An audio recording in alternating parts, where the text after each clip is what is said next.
In this video, I'm going to teach you how to set up Verizon wireless home phone. It's a very easy process, so make sure to follow along. In this video, I'm going to teach you how to properly set up any model of wireless home phone that you have from Verizon. You will be able to use the display, use it to answer calls, texts, and manage everything available through the device. So to start, you will have to insert the battery. Make sure that it is properly inserted at usually the back of your device. If you have a different model, then check the instructions. Now, once this is done, in order to give it power, plug it into a power outlet. So make sure that it is getting sufficient power, and once it is properly being powered up, you will be able to use it.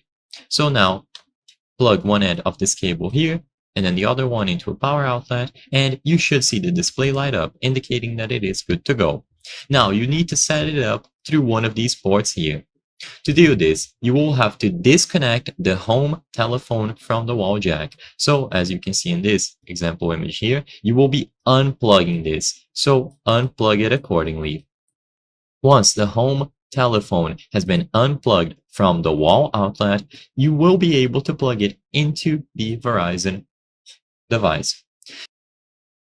So just plug the home telephone into the actual Verizon device.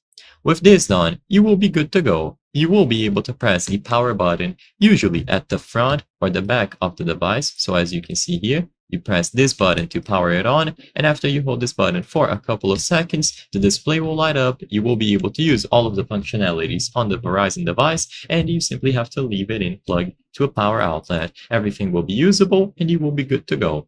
I hope I was able to help you on how to set up Verizon wireless home telephone. If this video helped you, please be sure to leave a like and subscribe for more very easy tips. Thank you for watching.